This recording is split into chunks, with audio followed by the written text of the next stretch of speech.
There is no doubt that CCTV plays a huge role in solving crimes, and it did in the case of Gillian Marr, and it did in the case of the Boston bombings. People still have some expectation of privacy, even when they are outside and in a public place. If the mere fact that you go outside your house doesn't mean that you then think that the whole world should know everything about you. We always encourage organisations that are going to implement any kind of new collection of personal information or any new way of handling personal information to do what's called a privacy impact assessment.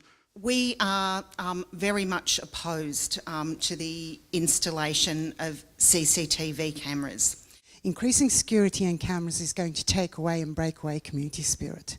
It's going to increase paranoia, and it's not going to help us feel safe at all.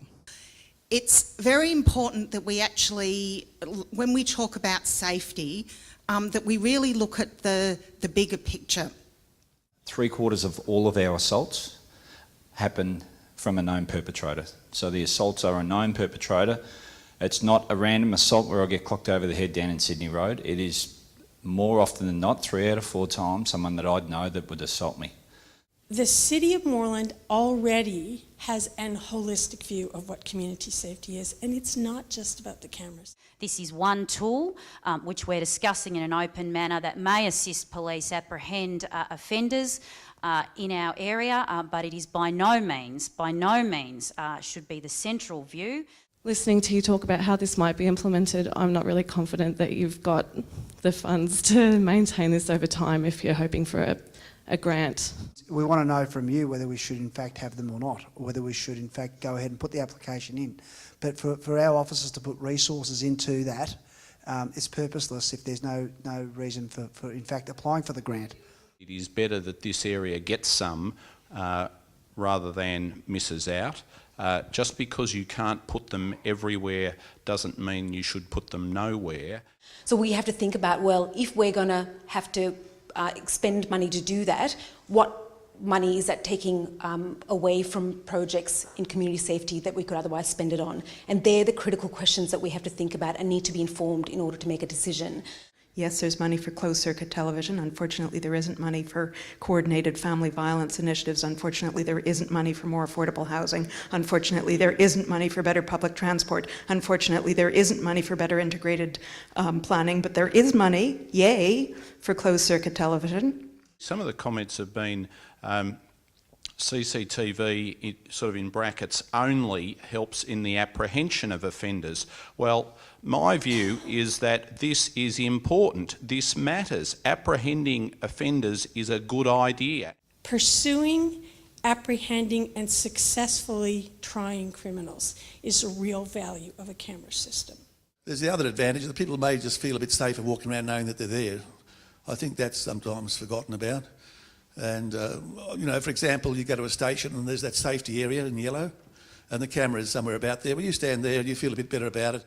I suppose it is important when we're having this discussion is that Brunswick has changed significantly. There are a lot of people coming to our pubs and our venues and our restaurants.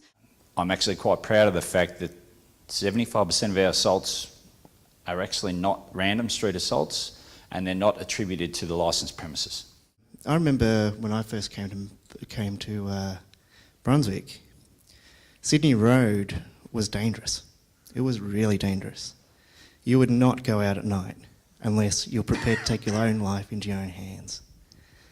17 years on, we now have a very safe place.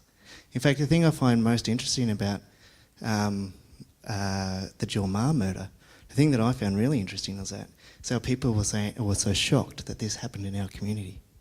Something that concerns me with CCTV, and I think it possibly concerns a lot of people, the chance of ending up on YouTube, basically, is, and we've all seen it, you know, footage gets released and, haha, look at this funny person falling over and someone's humiliated for the rest of their life as the person who fell over in Sydney Road and got filmed.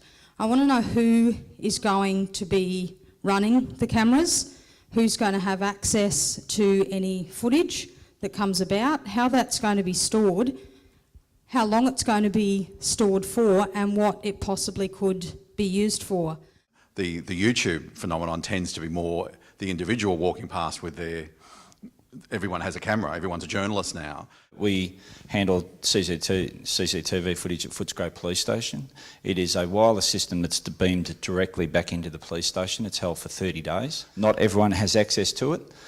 Yes, we do burn our own DVDs and use for court purposes, but there is a robust regime that makes us accountable for it. We need to make a decision what we're going to do, and I think all of the views that have come out tonight, I think it'll help inform the debate. Can I also just quickly say as well, when you put a grant to the state government for anything, it's not just, oh, we want this. You have to put a lot of detail into it, and council wouldn't put a submission into the state government without knowing, in fact, what impact it's going to have on our own budget line. I certainly want to thank every single one of you for coming out, and yeah, have a good night.